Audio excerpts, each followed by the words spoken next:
नमस्कार भक्तों, स्वागत है आप सभी का। भक्तों, छठी मैया की पूजा आप जरूर कीजिए, विधि विधान से कीजिए। पर छठी मैया की कुछ ऐसे काम होते हैं जिन्हें आपको भूल कर भी ना करना चाहिए, क्योंकि कुछ ऐसी गलतियां होती हैं जो छठी मैया की पूजा में अगर आप जाने अनजाने में भूल कर भी कर देते हो तो छठी मैया आपसे क्रोधित हो जाती है। और छठी मैया की पूजा में कुछ ऐसी सामग्री होती है जो भूल कर भी नहीं चलनी चाहिए। लगता है घोर पाप, पूरा जीवन नग से भी बदतर हो जाता है। माताएं बहनों, उससे पहले हम आपको बता देते हैं इस बार छठ का पर्व की शुभ मुहूर्त के बारे में। अगर आप कर देते हो तो आपको इसका बहुत बड़ा परिणाम भुगतना पड़ सकता है। अगर आप छठ की पूजा करते हैं या फिर पूजा नहीं करती, तब भी यह वीडियो आपको जरूर देखना चाहिए। भक्तों, बहुत ही चमत्कारिक और खास वीडियो है कि कुछ ऐसी गलतियां होती हैं जो माता बहन भूले अनजाने में कर देती हैं। पर ऐसी गलतियां माताएं बहनों को भूल कर भी नहीं करना चाहिए। माता रानी भी ऐसे घर में क्रोधित हो जाती हैं और घर में सुख समृद्धि हमेशा के लिए चली जाती है। भक्तों, ऐसा कहा जाता है छठी मैया की पूजा सबसे पवित्र और फलदायी होती है। इस टाइम पर किए गए दान पुण्य से हजारों और करोड़ों गुना लाभ प्राप्त होता है। पर भक्तों, कुछ ऐसी गलतियां होती हैं जो किसी भी माता बहन को नहीं करना चाहिए। चलिए माताएं बहनों, सबसे पहले हम आपको बता देते हैं कि किन माताएं बहनों को छठ पूजा का व्रत भूल कर भी नहीं रखना चाहिए और कौन सी वह गलतियां हैं जो उन्हें भूल कर भी नहीं करना चाहिए। घोर पाप लगता है और जीवन नरक से भी बदतर हो जाता है। इसलिए अगर आप माता रानी की कृपा प्राप्त करना चाहते हैं तो सच्चे हृदय से वीडियो को लाइक जरूर कर दीजिए और कमेंट बॉक्स में लिख दीजिए जय छठी मैया। चलिए जान लेते हैं किन स्त्रियों को इस व्रत को भूल कर भी नहीं रखना चाहिए। पर उससे पहले हम जान लेते हैं 2024 में छठ पूजा कितनी तारीख से शुरू हो रही है, कितनी तारीख को समाप्त होगी, उससे जुड़ी महत्वपूर्ण वक्त जानकारी। फिर हम आपको सभी जानकारी बताएंगे। आस्था का महापर्व छठ पूजा हर साल कार्तिक मास के शुक्ल पक्ष की चतुर्थी तिथि से लेकर सप्तमी तिथि तक मनाया जाता है। छठ पूजा की विशेष धार्मिक मान्यता होती है। इस कठिन व्रत को महिलाएं और पुरुष घर में खुशहाली और संतान की सलामती के लिए रखते हैं। इसे सूर्य षष्ठी, छठी और डाला छठ के नामों से भी जाना जाता है। छठ पूजा में सूर्य देव और छठी मैया की पूजा की जाती है। हालांकि इस साल यानी 2024 में छठ पूजा की तिथि को लेकर लोग उलझन में हैं। ऐसे में यहां जानते हैं कब है छठ पूजा, साथ ही नहाए खाए खरना संध्या अर्घ्य से लेकर सुबह की अर्घ्य तक की तिथि। यहां जानिए कब है छठ पूजा। यहां जाने सही तिथि। छठ पूजा दिवाली से 6 दिन बाद की जाती है। पंचांग के अनुसार इस वर्ष कार्तिक माह के शुक्ल पक्ष की षष्ठी तिथि गुरुवार 7 नवंबर 2024 की रात 12:41 पर शुरू होगी और इसका समापन शुक्रवार 8 नवंबर 2024 की रात 12:20 पर होगा। 12:34 होगा। ऐसे में 7 नवंबर के दिन ही संध्या काल का अर्घ्य दिया जाएगा, जबकि सुबह का अर्घ्य अगले दिन 8 नवंबर को दिया जाएगा। कब है छठ पूजा का नहाए खाए? इस साल नहाए खाए मंगलवार 5 नवंबर 2024 के दिन होगा। पंचांग के अनुसार नहाए खाए कार्तिक माह के शुक्ल पक्ष की चतुर्थी तिथि को किया जाता है। इस दिन व्रत रखने वाली महिलाएं गंगा या किसी पवित्र नदी में स्नान ध्यान करती हैं और फिर नहाए खाए करती हैं। नहाए खाए के दिन कद्दू, लौकी और भात का प्रसाद बनाने की परंपरा है। यह सालों से चली आ रही है। कब है खास कार्तिक मास के शुक्ल पक्ष की पंचमी तिथि को छठ महापर्व का खरना किया जाता है। यह छठ पूजा का दूसरा दिन होता है। खरना के दिन महिलाएं निर्जला उपवास रखती हैं और छठी मैया की पूजा में लीन रहती हैं। इसके बाद शाम को प्रसाद बनाने और ग्रहण की परंपरा है। इस साल खरना बुधवार 6 नवंबर 2024 को है। डूबते और उगते सूर्य को अर्घ्य देने का है। महत्व गुरुवार 7 नवंबर को छठ पूजा का तीसरा दिन है। इस दिन डूबते सूर्य को अर्घ्य देने की विधान है। वहीं अगली सुबह शुक्रवार 8 नवंबर 2024 को उगते सूर्य को अर्घ्य दिया जाता है। इसके साथ ही छठ पूजा की समाप्ति हो जाएगी। कुंवारी लड़कियां इन नियमों का करें पालन। कुंवारी लड़कियों को अपनी मनोकामना की पूर्ति के लिए बढ़ चढ़कर इस त्योहार में हिस्सा लेना चाहिए। शुद्धता और पवित्रता का ध्यान रखते हुए कुंवारी लड़कियां प्रसाद बनाने में मदद कर सकती हैं, पूजा पाठ के मदद कर सकती हैं। इसके साथ ही व्रतियों की सेवा करनी चाहिए। व्रतियों की सेवा, पूजा पाठ में मदद करने से भी सूर्यदेव प्रसन्न होते हैं और उनकी इस श्रद्धा को स्वीकार करते हुए मनोकामना पूर्ण करते हैं। नोट: यह खबर ज्योतिष और मान्यता पर आधारित है। छठ का व्रत रखने के लिए कुछ विशेष सावधानियां और नियम होते हैं। कुछ स्त्रियों को छठ का व्रत नहीं रखना चाहिए, जिनमें शामिल हैं: 1. गर्भवती महिलाएं। गर्भवती महिलाओं को छठ का व्रत नहीं रखना चाहिए, क्योंकि इसमें उपवास और जल में खड़े रहने की आवश्यकता होती है, जो गर्भस्थ शिशु के लिए हानिकारक हो सकता है। इसलिए आपको अगर व्रत रखने में सक्षम नहीं है तो आप इस व्रत को नहीं रख लीजिए, बल्कि आप अगली बार इस व्रत को रखिए। आपको तब भी लाभ होगा और माता रानी भी समझता है कि आपको समस्या है, तब आप इस व्रत को नहीं रख रही हैं। इसलिए कोई भी ऐसा गलत फैसला ना ले जिससे कि आपकी शिशु पर असर पड़े। माताएं बहनों, आपको हम बता दें कि 2 मासिक धर्म वाली महिलाएं, मासिक धर्म के दौरान महिलाओं को छठ का व्रत नहीं रखना चाहिए, क्योंकि इसमें शुद्धता और पवित्रता की आवश्यकता होती है। इसलिए आप इस बार तो इस व्रत को छोड़ ही दीजिए। यानी इस बार आपको ऐसी समस्या होती है तो इस व्रत को न रखें, क्योंकि इस व्रत में सबसे ज्यादा महत्व सफाई का ही होता है। साफ सफाई का होता है, स्वस्थता का होता है, और ऐसा आप भूल कर भी ना करें। 3. नवविवाहित महिलाएं, पहले वर्ष। नवविवाहित महिलाओं को पहले वर्ष छठ का व्रत नहीं रखना चाहिए, क्योंकि इसमें पति पत्नी के बीच संबंधों को मजबूत बनाने के लिए समय देना आवश्यक होता है। यानी कि आप इस टाइम पर संभोग भी करती हैं, तो ऐसा आपको नहीं करना चाहिए। यानी कि इस व्रत को भूलकर भी ऐसी माताएं बहनों को नहीं करना चाहिए जिनकी नई नई शादी हुई है। उन्हें इस व्रत को भूलकर भी नहीं करना चाहिए, क्योंकि अगर आप जाने अनजाने में कुछ ऐसा या वैसा कर दी है, जैसे कि आप संभोग करती हैं या कुछ भी कर देते हैं, तो इससे माता रानी के क्रोध का सामना आपको करना पड़ सकता है। इसलिए ऐसी गलती भी नहीं करनी चाहिए और इस व्रत से इस बार आप दूर ही रहे। अगर आप व्रत रखना ही चाहती हैं तो इसमें पूरी सच्ची श्रद्धा और निष्ठा के साथ रखें और अपने पति से उसे टाइम तक हमेशा के लिए ही आप कुछ टाइम के लिए दूरी बनाकर रखें। और ऐसा दूरी इस प्रकार होना चाहिए कि वह अगर बेड पर सो रहे हैं तो आपको नीचे 20 तार लगाकर सोना चाहिए। यानी कि आपको भूलकर भी अपने पति के पास नहीं जाना है और ना ही उसका किसी प्रकार से उनका स्पर्श करवाना है या करना है। आपको भूलकर भी ऐसी गलती नहीं करनी है, तब आप इस व्रत को जरूर रख सकती हैं। 4. बीमार महिलाएं। बीमार महिलाओं को छठ का व्रत नहीं रखना चाहिए, क्योंकि इसमें शारीरिक और मानसिक थकान हो सकती है। इससे आपके स्वास्थ्य पर बहुत ज्यादा प्रभावी पड़ सकता है, क्योंकि यह निर्जला व्रत होता है। इसका व्रत सबसे पवित्र और चमत्कारी एवं फलदायी माना जाता है। अगर व्रत रखने में आप सक्षम ना हो तो आप इस व्रत को ना ही रखेंगे तो अच्छा रहेगा। माता बहनों, इसलिए ऐसी गलती भी आपको भूलकर भी नहीं करनी चाहिए, जिससे देवी देवता भी आपसे क्रोधित हो जाएं और आपको भी पूजा का फल नहीं मिलता। जब आप स्वयं ही सक्षम नहीं हैं तो आप ऐसी व्रत को ना ही रखें तो अच्छा रहेगा। और माता रानी कहती हैं, जो भी इन व्रत को रखने में सक्षम नहीं है उनको भी पूरा पूरा फल मिलता है। अगर वह सच्ची हृदय से माता रानी को पुकारती हैं तो 5 शिशु को स्तनपान कराने वाली महिलाएं, शिशु को स्तनपान कराने वाली महिलाओं को छठ का व्रत नहीं रखना चाहिए, क्योंकि इसमें शिशु के लिए दूध की कमी हो सकती है और इसलिए माता है बहनों को व्रत नहीं रखना चाहिए, क्योंकि इसी घर पाप की श्रेणी में कहा जाता है, क्योंकि माताएं बहनें अपनी शिशु के लिए सबसे ज्यादा हम और खास होती है।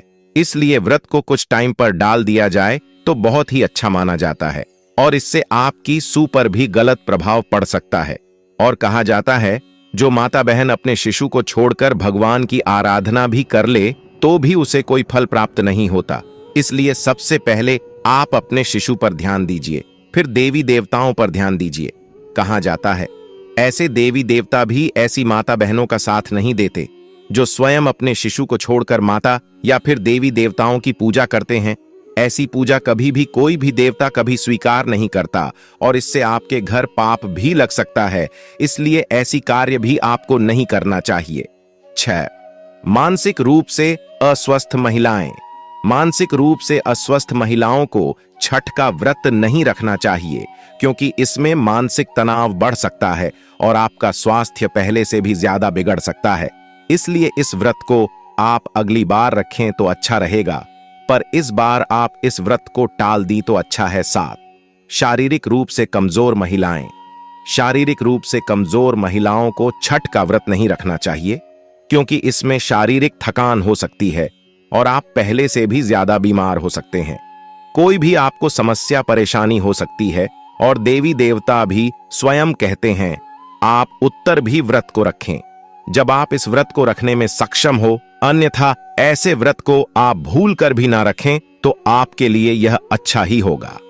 8, ऑपरेशन के बाद की महिलाएं।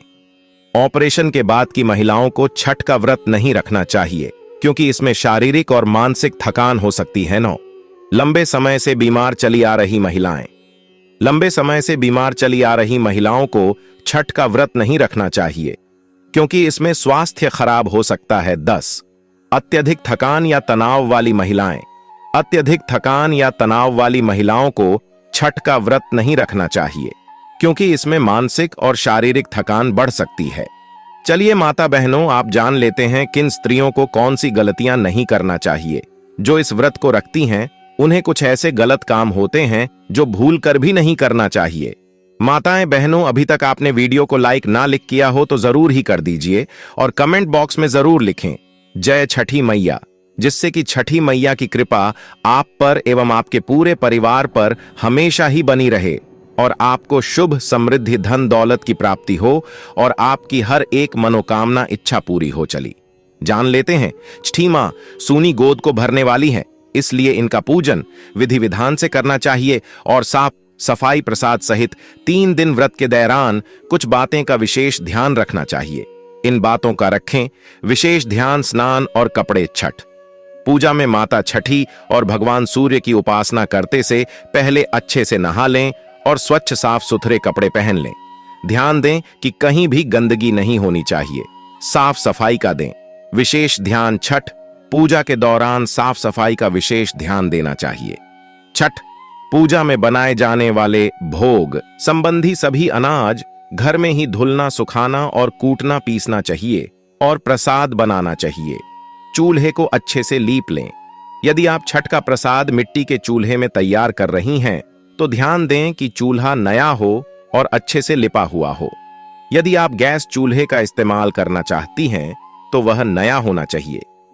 पूजा में पहले इस्तेमाल किए गए चूल्हे का दोबारा इस्तेमाल नहीं करना चाहिए। छठ पूजा में बांस के बर्तन का ही करें उपयोग। छठ पूजा का प्रसाद और पूजन सामग्री बांस से बने टोकरे, सूप इत्यादि में रखना चाहिए। ध्यान रहे कि स्टील, कांच और प्लास्टिक से निर्मित बर्तनों का इस्तेमाल वर्जित है। जूठन से करें परहेज। छठ पूजा का प्रसाद बहुत ही पवित्र माना जाता है। प्रसाद बनाते समय भूलकर भी झूठा न करें। प्रसाद बनाते से पहले कुछ भी न खाएं। प्रसाद बनाने वाली जगह पूरी तरह साफ सफाई से युक्त हो, कहीं भी झूठा नहीं पड़ा रहे। प्रसाद नहाकर साफ सुथरे कपड़े पहनकर बनाना चाहिए। बिस्तर में नहीं सोएं। छठ पूजा में व्रती का बिस्तर पर सोना वर्जित है। व्रत करने वाले व्यक्ति को छठ महापर्व के चारों दिन जमीन पर चटाई या दरी बिछाकर सोना चाहिए। पूजा के दौरान इन बातों का रखें ख्याल। छठ पूजन के समय बहुत आत्मसंयम रखना चाहिए। कभी किसी को भला बुरा नहीं बोलें। बड़ों का अनादर नहीं करें। किसी भी तरह का गुस्सा या वाद विवाद की स्थिति से बचें। नॉनवेज खाद्य पदार्थ। छठ पूजा में नॉनवेज का सेवन पूरी तरह से मना है। यह धार्मिक परंपराओं और शुद्धता के खिलाफ होता है। श्रद्धालुओं को पूजा के दौरान केवल शाकाहारी भोजन करने की सलाह दी जाती है, ताकि वे अपने मन और शरीर को शुद्ध रख सकें। मसालेदार और तले भुने खाद्य पदार्थ, तले हुए और अधिक मसालेदार खाद्य पदार्थों का सेवन भी नहीं करना चाहिए। इस दौरान साधारण और हल्का भोजन करना अच्छा माना जाता है, जैसे कि उबले हुए आलू, कच्चे केले और भुने चने। इससे न केवल शरीर में हल्का महसूस होता है, बल्कि पूजा के प्रति समर्पण भी बढ़ता है। टमाटर और प्याज। कई श्रद्धालु पूजा के खाने में टमाटर और प्याज का इस्तेमाल करते हैं, लेकिन इन्हें तामसिक भोजन माना जाता है। छठ पूजा के दौरान इनका सेवन नहीं करना चाहिए। इसका कारण यह है कि ये खाद्य पदार्थ पूजा की पवित्रता को प्रभावित कर सकते हैं। दही और दूध कुछ क्षेत्रों में दही और दूध का सेवन छठ पूजा के दौरान वर्जित होता है। इसे भी तामसिक भोजन के रूप में देखा जाता है। इस पर्व पर श्रद्धालुओं को केवल शुद्ध और पवित्र खाद्य पदार्थों का ही सेवन करना चाहिए, जिससे पूजा का फल बढ़ सके। जंक फूड और प्रोसेस्ड फूड, फास्ट फूड और अन्य जंक फूड का सेवन पूरी तरह से मना है।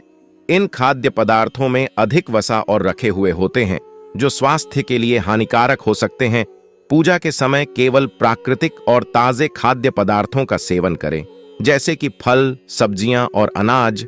छठ पूजा की पौराणिक कथा। छठ पूजा के साथ कई प्राचीन कथाएं जुड़ी हैं, जिनमें से एक प्रमुख कथा रामायण काल की मानी जाती है। ऐसा कहा जाता है कि जब भगवान श्री राम और माता सीता 14 वर्षों के वनवास के बाद अयोध्या लौटे थे, तब उन्होंने राज्य की सुख शांति और समृद्धि के लिए सूर्य देव की उपासना की थी। उन्होंने कार्तिक शुक्ल षष्ठी के दिन व्रत रखा और सूर्य देव को अर्घ्य अर्पित किया, जिससे यह परंपरा शुरू हुई। महाभारत काल से जुड़ी एक अन्य कथा में कहा जाता है कि कर्ण, जो सूर्य देव के पुत्र थे, अपनी श्रद्धा से प्रतिदिन सूर्य को अर्घ्य अर्पित करते थे। उनकी यह पूजा उन्हें शक्ति और ऊर्जा प्रदान करती थी। इसके अतिरिक्त पांडवों की पत्नी द्रौपदी ने भी अपने परिवार की रक्षा और समृद्धि के लिए सूर्य उपासना की थी। एक अन्य पौराणिक कथा के अनुसार राजा प्रियव्रत और रानी मालिनी, जो संतान प्राप्ति की इच्छा रखते थे, ने महर्षि कश्यप के सुझाव पर यज्ञ किया। यज्ञ के फलस्वरूप रानी को एक पुत्र प्राप्त हुआ, लेकिन वह मृत था। इस दुखद घटना से राजा ने आत्महत्या का विचार किया। तभी छठी मैया ने प्रकट होकर उन्हें उपासना और व्रत करने का आदेश दिया। राजा ने छठी मैया की पूजा की, जिसके फलस्वरूप उन्हें स्वस्थ पुत्र की प्राप्ति हुई। तब से यह व्रत संतान सुख और परिवार की समृद्धि के लिए किया जाने लगा। छठ पूजा की विधि। छठ पूजा 4 दिनों तक चलने वाला पर्व है, जिसमें शुद्धता और कठोर व्रत का पालन किया जाता है। यह पूजा सूर्य देव और छठी मैया की आराधना के लिए की जाती है। व्रतियों को इस दौरान कई नियमों का पालन करना होता है, जिसमें उपवास, अर्घ्य देने के लिए जल में खड़ा होना और शुद्ध आहार शामिल होता है। पहला दिन। नहाए खाए पहले दिन व्रती पवित्र नदी या तालाब में स्नान कर घर की सफाई और पवित्रता पर विशेष ध्यान देते हैं। इसके बाद व्रती शुद्ध और सात्विक भोजन करते हैं, जिसमें चने की दाल, लौकी की सब्जी और रोटी शामिल होती है। इस दिन व्रती अपने आहार से व्रत की शुरुआत करते हैं। दूसरा दिन खरना। दूसरे दिन व्रती पूरे दिन का उपवास रखते हैं और सूर्यास्त के बाद गुड़ से बनी खीर, रोटी और फल का सेवन करते हैं। इस भोजन को खरना कहा जाता है। बाद व्रती 36 घंटों तक बिना अन्न और जल ग्रहण किए रहते हैं। तीसरा दिन संध्या अर्घ्य। तीसरे दिन, जो छठ पूजा का मुख्य दिन होता है, व्रती डूबते हुए सूर्य को अर्घ्य अर्पित करते हैं। व्रती नदी या तालाब के किनारे इकट्ठा होते हैं और बांस की टोकरियों में फल, ठेकुआ, नारियल और अन्य पूजा सामग्री लेकर सूर्य देव को जल चढ़ाते हैं। यह प्रक्रिया सामूहिक रूप से होती है और व्रती पूरी श्रद्धा से इस पूजा में भाग लेते हैं। चौथा दिन उषा अर्घ्य। छठ पूजा का अंतिम दिन उगते हुए सूर्य को अर्घ्य देने का दिन होता है। व्रती और उनके परिवारजन सुबह जल्दी उठकर पुनः नदी या तालाब के किनारे एकत्र होते हैं और उगते सूर्य को अर्घ्य देते हैं। इसके बाद व्रत समाप्त होता है और व्रती प्रसाद ग्रहण करते हैं। मन से किसी भी चीज को न चढ़ाएं। माना जाता है कि एक बार जिस चीज को आप चढ़ाते हैं, उसे फिर हर साल चढ़ाना होता है। छठ पूजा के समय इस बात का रखें ध्यान, छठ पूजा के प्रसाद को कोई और नहीं बना सकता। इसको केवल व्रत रखने वाले ही बनाते हैं। इसलिए छठ गीत मारबो रे सुगवा धनुक से, सुगा गिरे मुरझाए, ऊजे सुगनी जे रोएली वियोग से, आदित्य होई ना सहाय में वर्णन किया गया है। सुगवा यानी तोता ने एक बार छठ पूजा में शामिल होने वाली चीज नारियल को झूठा कर दिया था, तब उसको बाण से मार दिया गया था। फिर सुगमी ने तोते के लिए छठी मैया से व्रत करके आराधना की, तब मैया ने सुगमा को जीवित कर दिया। इस गीत में छठ पूजा में शामिल होने वाली चीजों की शुद्धता के बारे में भी बताया है। इन चीजों के सेवन करने से बचें। 4 दिन चलने वाले इस महापर्व में जो भी व्रत करता है और उसके परिजन को तामसिक भोजन जैसे लहसुन प्याज तक के सेवन करने से बचना चाहिए और इस व्रत की शुद्धता तक का ध्यान रखना चाहिए। यहां तक कि इन चीजों को घर पर रखने से भी बचें। छठ पूजा में केवल सात्विक भोजन करना चाहिए।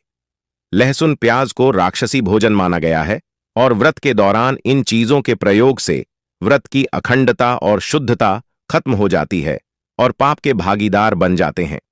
व्रत करने वाले यहां न सोएं। छठ पूजा में कई नियमों का पालन करना होता है क्योंकि इसे साधना और श्रद्धा का पर्व माना गया है। छठ पूजा का व्रत करने वाले व्यक्ति को बैठ, गद्दा या पलंग पर नहीं सोना चाहिए। 4 दिन तक व्रत करने वाला व्यक्ति को भूमि पर आसन बिछाकर ही सोने का नियम है ताकि व्रती अपनी साधना को पूरा कर सके। इस तरह से सोने पर व्यक्ति में शारीरिक और मानसिक रूप से सकारात्मक असर पड़ता है। इस तरह के डाले का न करें। प्रयोग छठ पूजा में शामिल होने वाली हर चीज नई होने चाहिए। यहां तक कि पहले से प्रयोग में लाए जाने वाले बर्तनों का भी शामिल नहीं करना चाहिए।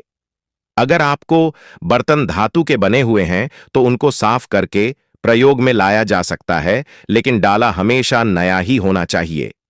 अगर कोई व्यक्ति इन चीजों को जुटाने में असमर्थ है तो संपन्न व्यक्ति को उनकी सहायता अवश्य करनी चाहिए। व्रत के दौरान तामसिक भोजन नहीं खाना चाहिए, जैसे बैंगन, कटहल, लहसुन प्याज का भोजन, मांस, मटन, मछली, चिकन आदि। इस दौरान धूम्रपान या अन्य किसी भी प्रकार का नशा नहीं करना चाहिए।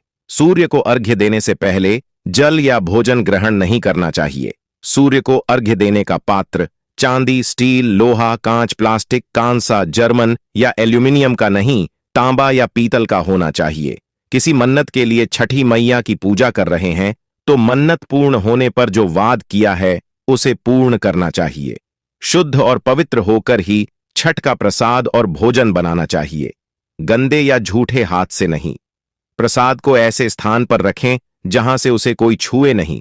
इस दौरान महिला और पुरुषों को साथ में नहीं सोना चाहिए और पलंग पर भी नहीं सोना चाहिए। व्रत के दौरान वाणी पर संयम रखना चाहिए और मुंह से किसी भी प्रकार का अपशब्द नहीं निकालना चाहिए। छठ पूजा की सामग्री में किसी भी प्रकार की कोई कमी नहीं रखना चाहिए। छठ पूजा का व्रत 36 घंटे तक के लिए रखा जाता है। सप्तमी के दिन उगते सूर्य को अर्घ्य देकर ही इस व्रत का पारण होता है, इसीलिए इसके लिए पहले से ही तैयार रहें। यदि नहीं बनता है व्रत रखना तो न करें। व्रत रख ही रहे हैं तो गर्मी से दूर रहें, शांत रहें, कम बोलें, आराम करें, बस पूजा के दौरान ही सक्रिय हों। प्यास लगने या गला सूखने पर बर्फ से चेहरे और गले की सिकाई कर सकते हैं। पटना त्योहारों के देश भारत में कई ऐसे पर्व हैं जिन्हें काफी कठिन माना जाता है और इन्हीं में से एक है लोक आस्था का महापर्व छठ, जिसे रामायण और महाभारत काल से ही मनाने की परंपरा रही है। नहाए खाए के साथ आज से आरंभ हुए लोक आस्था के इस 4 दिवसीय महापर्व को लेकर कई कथाएं मौजूद हैं। एक कथा के अनुसार महाभारत काल में जब पांडव अपना सारा राज्यपाट जुए में हार गए, तब द्रौपदी ने छठ व्रत किया। इससे उनकी मनोकामनाएं पूर्ण हुईं तथा पांडवों को राजपाट वापस मिल गया। इसके अलावा छठ महापर्व का उल्लेख रामायण काल में भी मिलता है। एक अन्य मान्यता के अनुसार छठ या सूर्य पूजा महाभारत काल से की जाती है। कहते हैं कि छठ पूजा की शुरुआत सूर्यपुत्र कर्ण ने की थी। कर्ण भगवान सूर्य के परम भक्त थे। मान्यताओं के अनुसार वे प्रतिदिन घंटों कमर तक पानी में खड़े रहकर सूर्य को अर्घ्य देते थे। सूर्य की कृपा से ही वे महान योद्धा बने थे। किंवदंती के अनुसार ऐतिहासिक नगरी मुंगेर के सीताचरण में कभी मां सीता ने 6 दिनों तक रहकर छठ पूजा की थी। पौराणिक कथाओं के अनुसार 14 वर्ष वनवास के बाद जब भगवान राम अयोध्या लौटे थे तो रावण वध के पाप से मुक्त होने के लिए ऋषि मुनियों के आदेश पर राजसूय यज्ञ करने का फैसला लिया। इसके लिए मुग्दल ऋषि को आमंत्रण दिया गया था, लेकिन मुग्दल ऋषि ने भगवान राम एवं सीता को अपने ही आश्रम में आने का आदेश दिया। ऋषि की आज्ञा पर भगवान राम एवं सीता स्वयं यहां आए और उन्हें इसकी पूजा के बारे में बताया गया। मुग्दल ऋषि ने मां सीता को गंगा छिड़क कर पवित्र किया एवं कार्तिक मास के शुक्ल पक्ष षष्ठी तिथि को सूर्य देव की उपासना करने का आदेश दिया। यहीं रहकर माता सीता ने 6 दिनों तक सूर्य देव भगवान की पूजा की थी। लोक आस्था और सूर्य उपासना का महान पर्व छठ की आज से शुरुआत हो गई है। इस 4 दिवसीय त्योहार की शुरुआत नहाए खाए की परंपरा से होती है। यह त्योहार पूरी तरह से श्रद्धा और शुद्धता का पर्व है। इस व्रत को महिलाओं के साथ ही पुरुष भी रखते हैं। 4 दिनों तक चलने वाले लोक आस्था के इस महापर्व में व्रती को लगभग 3 दिन का व्रत रखना होता है, जिसमें से 2 दिन तो निर्जला व्रत रखा जाता है। छठ को पहले केवल बिहार, झारखंड और उत्तर भारत में ही मनाया जाता था, लेकिन अब धीरे धीरे पूरे देश में इसके महत्व को स्वीकार कर लिया गया है। छठ पर्व षष्ठी का अपभ्रंश है। इस कारण इस व्रत का नामकरण छठ व्रत हो गया। छठ वर्ष में 2 बार मनाया जाता है, पहली बार चैत्र में और दूसरी बार कार्तिक माह में। चैत्र शुक्ल पक्ष षष्ठी पर मनाए जाने वाले छठ पर्व को चैती छठ और कार्तिक शुक्ल पक्ष षष्ठी पर मनाए जाने वाले पर्व को कार्तिकी छठ कहा जाता है।